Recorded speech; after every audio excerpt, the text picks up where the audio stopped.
We are back. Welcome back to the Wrestle Cave Podcast Network on our YouTube channel here. As always, you can go down here, subscribe to our Facebook channel, Wrestle Cave Podcast, our Twitter, Wrestle_Cave, our Instagram, Wrestle Cave. Go on all social media platforms. We're there. All podcast platforms. We're there. Check out, actually, Ace just released a interview today. If you haven't checked it out, go check it out with KB Toys, or JB Toys, who is a world record, Guinness Book of World Records collector. He has had he shared so many stories with Kenny Omega, with Villain Enterprises, with some other wrestlers. He made the belts for the six-man tag team champions, Villain Enterprises. So definitely go check out that. You can check that out on here, on our YouTube, or on any podcast platform. All of them. I mean all of them. Again, 1 minute, done. Let's get into Monday Night Raw. That is what we are here to talk about. Monday Night Raw. Another fun episode of Monday Night Raw, but a little confusing, as last week was very confusing. I will say took a step down from last week. I'm not going to say it was a bad Raw. It wasn't a bad Raw. It was just a lot of different things were happening. There were some things, as always, that I can pick apart, and I will. Representing for my boys, the Usos. Been down since day one for those boys, but we are going to talk a little bit about Raw. We had 2 out of 3 falls. We had elimination matches. We had Mike and Maria's saga continuing. We had the Club and Ricochet going at it still. Who else? Cesaro's on a roll. Viking Raiders showed up. But let's get into it. So we're kicked off the show with the advertised intergender match of Becky Lynch and Seth Rollins taking on Andrade and Zelina Vega. Glad they kicked this off, went right to it, didn't even have any promo stuff going on, so we kicked it off right in this match. But I gotta say, I gotta pick it apart a little bit. An elimination match in a match where a woman cannot face a man is pointless. Yes, this was billed as a intergender elimination match. In my opinion, very pointless when you don't fully explain the rules to us, and you also only tell us that the women cannot face the men. So how can a woman eliminate a man, or a man eliminate a woman in this match? It can't happen. That is my biggest problem with this. It should have been switched with the 2 out of 3 falls match, which we'll talk about after this. But we'll get into this real quick. Seth and Becky took on Andrade and Zelina. Good matchup. Zelina actually got caught by Seth when she was trying to do her Hurricane Run, and she usually does, but Seth caught her, which was nice. I just didn't get the whole elimination thing. It kind of hampered me a little bit here, but Becky was able to get the disarmer on Zelina, have her tap out. But then it was Seth versus Andrade, and Becky's just out there. Becky's just standing out there. She's not allowed to face Andrade. So if Andrade wins, what the hell happens next? That's what I want to know. You kind of gave away the ending to this by announcing what the match was going to be, because we know men can't face the women can't face the men. So in this particular matchup, whoever won the first fall, you kind of telegraphed that was the same team that was going to win the second one, which did happen. Seth Rollins, after a very good showing between these two guys, very good showing. They had a couple back and forths. They had the crowd really get into it. But Seth Rollins would deliver the curb stomp and beat Andrade. So Seth and Becky get the win. Lacey Evans did come out at one point, so did Baron, trying to get the standing tall leading into Extreme Rules, as they did there. We did have a lot of stuff going on backstage throughout the night. That is one thing that I'm going to say has really added to WWE recently. We have a lot of stuff going on backstage that continue to happen from week to week. A lot of times we would get something, and the next week, nothing. Even from show to show, nothing.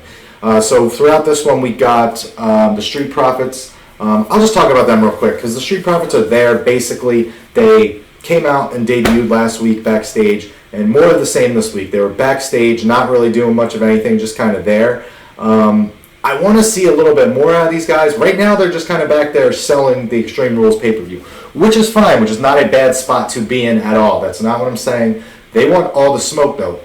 Right now, that's all they're doing is sitting there with the smoke. They're sitting back there smoking a J, waiting for somebody to tell them to go fight. Because right now, they're not doing anything except hyping up a pay-per-view that they're not even on, which is okay. There's literally nothing wrong with that. There's nothing wrong with hyping up a pay-per-view. It's a good spot to be in. But at least I wish they would be on the pay-per-view they're hyping up. We would also get some Shane McMahon and Drew McIntyre backstage throughout the night. They were looking for a partner for Roman Reigns. They found a beer guy. Beer's $15 up there in Newark. Thank God it's only like $10, $12 down here in Philly. But still, that's a lot of money for beer. They asked the beer guy if he wanted to be Roman's partner. They asked a trash guy if he wanted to be his partner. Finally, they found a janitor, Gary the GOAT. And they said, we'll give you $5,000 if you will be Roman's tag team partner. So later on tonight, we got Roman Reigns and Gary the GOAT, Garbutt, I believe that was his name, against Shane, the best in the world, and Drew McIntyre. So that will be later on tonight in your main event. Another backstage segment we had throughout the night was Mike and Maria Kanellis. If you recall last week, it was very, very confusing what was going on with those two. But Maria is pregnant, so we kind of built that storyline up a little bit more. They're sitting back there backstage, Mike and Maria just sitting back there talking, and all of a sudden Maria goes, ice cream. And Mike's like, yeah, ice cream. She goes, no, ice cream. And pickles. And Mike's like, uh-huh. And she goes, no, go get me ice cream and pickles. So Mike runs out of there, go gets ice cream and pickles. We come back later in the night when we revisit this, and Mike does have the stuff. He basically is calling her too fat. That's what she's saying. Maria is saying Mike calling her fat by giving her all this stuff. He took too long, and basically that he can't impregnate her, and next time he's not going to even have the chance to impregnate her. Once again, also before she said, what kind of man taps out to a woman, referring back to last week when Mike tapped out to Becky Lynch. So, say what you want about this. At least these two are on TV. Like, we'll see where this goes. It looks like we're going to get something where Mike's not the father of the baby. It seems like that's kind of where they're going. So, whatever. We'll see what happens. But at least this kind of went on. Is still going on from last week, and we didn't already toss it out. Keep it going. Give me another couple weeks, and we'll see what happens. It's confusing. It's kind of weird, but at least they're on TV. That's all I gotta say. 24/7 championship was another thing that happened throughout the night. I'll get into that as they come out, but they were showing videos of them having their honeymoon in Orlando, which is where they live, Renee, Michelle, and Drake Maverick. So every reason I really have this is every time they would take a picture, Drake would hold up the 24/7 championship, and Renee would be like right behind us, so he'd be blocking out her face pretty much every time. And he did that like 3 or 4 times, and every time he's got the 24/7 championship just right around his waist, and he's just wearing it so proud. But every time he would just lift it up and just put it right in front of her face so you couldn't see it. So it was pretty funny. I'm going to toss that out. That's really the only reason I had that, was to show you that.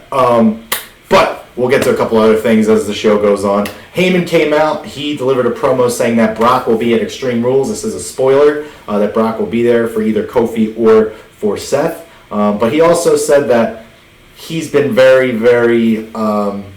he's delivered on all these spoilers over the last couple months, even the last year. He said going back all the way to WrestleMania 30, that all his spoilers have come true. So if there was any time for him to give false information, it would be now. So it kind of lets us believe, will he be there, will he not be there? I personally think Brock will not show up. I think they're holding out till at least SummerSlam. I'm going to say at least SummerSlam, but I'm going to say for now, Brock will not be there. Next, we had a match, a 6-man tag, which was 2 out of 3 falls. And this is the one I'm talking about. It should have been swapped with the elimination match. The elimination should have been 2 out of 3, and this should have been elimination because you have a 6-man tag. If you want to get those commercial breaks in, this is a good match to showcase 2 really good tag teams and 2 really good singles, and also drag the match out and have a couple different commercial breaks, because that's all we're doing these wrestling matches for, any more commercial breaks. But we had the Usos and the Miz taking on the Revival and Elias in a 2 out of 3 falls match. It got kind of weird. Elias just left. He just walked up, left, which caused the Miz and the Usos to all be kind of confused. This led to the first fall, as the Usos were distracted by this. The Revival was able to hit the Shatter Machine for the 1, 2, 3 and get the first fall. So we go to commercial. The second fall would come when the Miz would hit Dawson with a skull-crushing finale, and then very, very quickly after this, the Jey Uso would hit Dawson with a splash off the top rope. 1, 2, 3. The Usos and the Miz, yes, the Usos would get the win, and they would claim it for their team, the Miz and the Usos. So they're rolling into Extreme Rules as well. We had Rey Mysterio returning from injury. Rey Mysterio, if you recall, I think it was, they said 6 weeks ago, relinquished his U.S. title to Samoa Joe. Samoa Joe then beat him up anyway, and he's nowhere to, has not been seen since. Rey came back without his son, without Dominic. I know before we were doing this thing with Dominic, and everyone was thinking, is Dominic going to be the next U.S. champion? Is Dom going to face his dad? Is Dom going to wrestle? What's going on with Dom? And now, no Dom. 1 week, no Dom. We'll see if Dom comes back. But Rey came out and issued an open challenge to anyone in the back. And Bob Lashley, yes, that's right, Bobby Lashley came out and answered this open challenge. And what followed was a very, very quick matchup.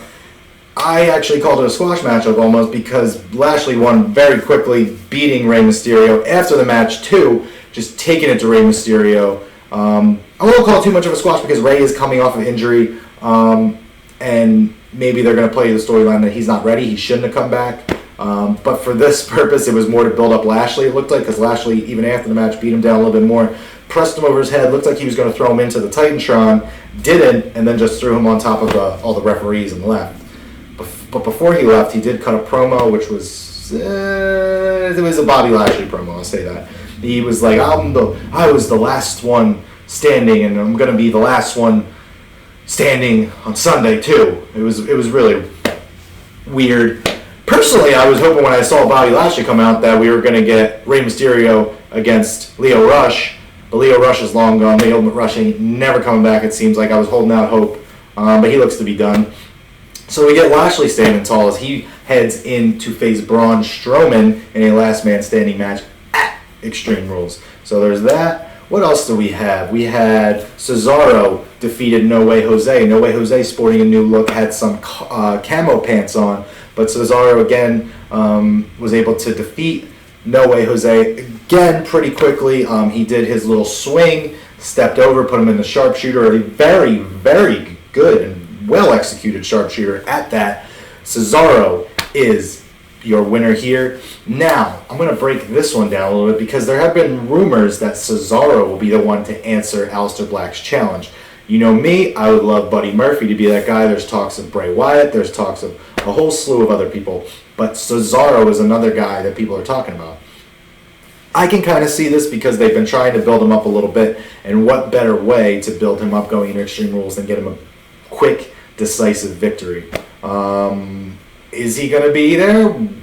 We're going to have to wait and see. Supposedly we're going to find out tonight on SmackDown, supposedly, but we'll see. I would love to see Cesaro get that kind of push, but again, you put that type of place where we need a winner. If you're giving Cesaro a push, don't put him against Aleister, because then he's going to take a loss, unless we're going to get a very solid match where you give these guys about 15 minutes or so. Don't do it. Give me somebody that's a little less known, that doesn't need a win as much, and then we'll talk. Our next matchup was the Viking Raiders taking on basically two jobbers. We had Colin and Devin Justin. Yes, that is my dog over there. He's making noises. Hey, stop it. We had the Viking Raiders, I call them the War Raiders still, taking on two jobbers in Colin and Devin Justin. This match pretty quick. Also, we had a lot of quick matches on Raw tonight, as you're going to see. A lot of 5-minute matches, none of them really more than 10 minutes, but that's been kind of the thing over the past couple weeks as we're trying to keep things in between commercial breaks. But they ran through these guys doing, Rowe did his move where he had the guy here, he was going to slam him, and then Ivar put the other guy up over his shoulders for a powerbomb position. He slammed both of them down. They did the Viking Experience, which is the pop-up.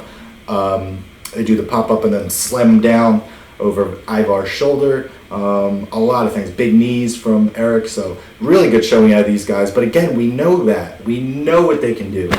Maybe possibly they'll feud with the Street Profits. Maybe the Revival. Who knows? I just want to see something as we get. At least, I'm glad we're building towards something here with the tag team division. We're getting a little bit more exposure here, and these guys aren't sitting in the back for weeks, which is good. Even give them something like this just to show that they're a dominant tag team. There's always something I like to see. But after this match, it got interesting because all the 24/7 people ran out. You had R-Truth come out after everybody. Put a big mistake by that locker room. They ran into the ring, and the Viking Raiders destroyed quite a few of them. Specifically, I believe Kurt Hawkins and Zack Ryder got banged up a little bit by him.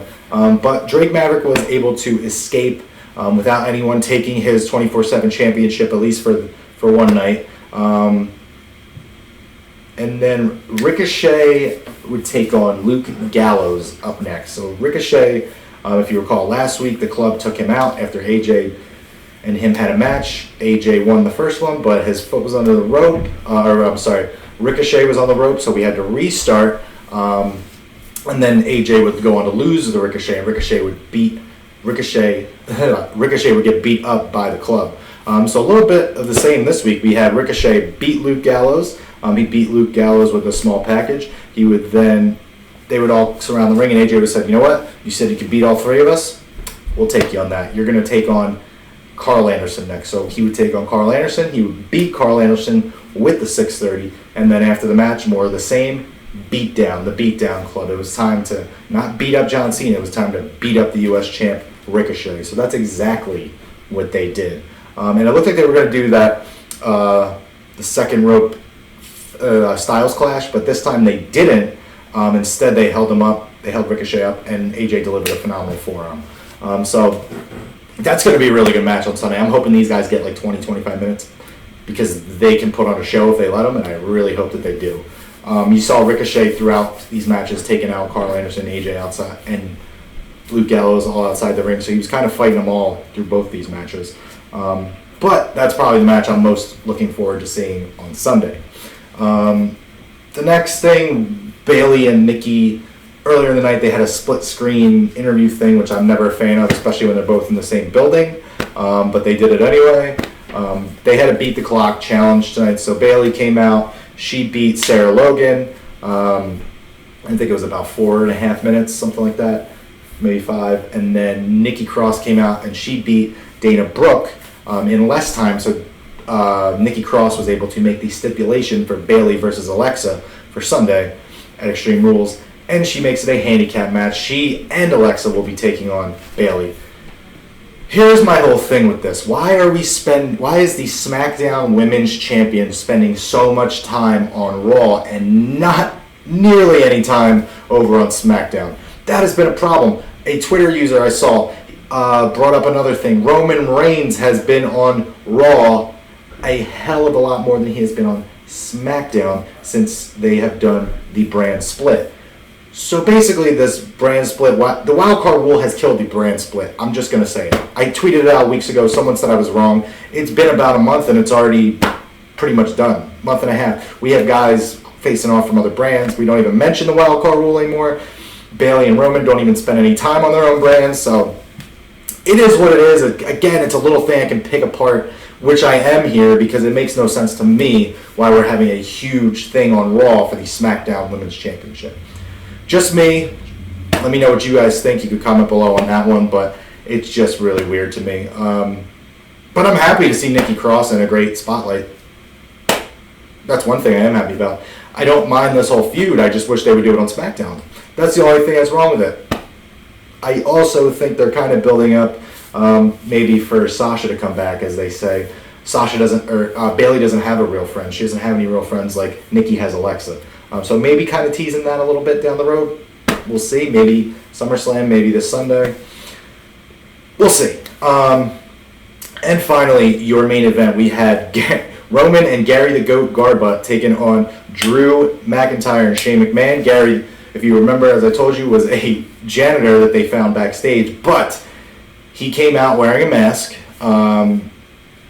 and we didn't find out until he got tagged in accidentally that he could actually wrestle a little bit. So he's wearing a mask and he's wrestling a little bit, he's hopping around, but we would find out it is Cedric Alexander. Cedric Alexander was Gary. Why? I don't know, never explained it, it just happened, but after Cedric got in there, Cedric got his ass kicked by Shane and Drew, ate a Claymore, and they would go on to win. The problem I have with this one is why? Why Cedric Alexander? No explanation of Cedric Alexander. We're probably not going to get a payoff. He's not going to show up on Raw. He's probably going to be back on in the 24/7 title thing. So what was the point? We're going to find out, I'm sure, but for me, this didn't do it for me. We could have done you pretty much could have plugged anybody in there, really. That's kind of how it felt to me. But overall, pretty good Raw. not as great as last week, but at least they're still trying different things. They're trying to keep things exciting. So until then, we'll see what happens. SmackDown. Let's do a quick SmackDown preview for tonight. We will have Kevin Owens taking on Dolph Ziggler. We will have Finn Balor taking on Shinsuke Nakamura in a non-title match. We will have apparently a tag team championship summit between Heavy Machinery, the world's tag team or the planet's tag team champions, and the other guy, the New Day. And then finally, we will be finding out who Aleister Black's opponent is for Extreme Rules. So, if you like this today, hit subscribe, like, comment below. I'm keeping it a little bit shorter than usual because I'm trying to see what works here. So if you like it, hit subscribe, hit like, comment below. Watch some SmackDown tonight. Check out Ace's new interview he just dropped on our podcast, and we will see you guys later. All right.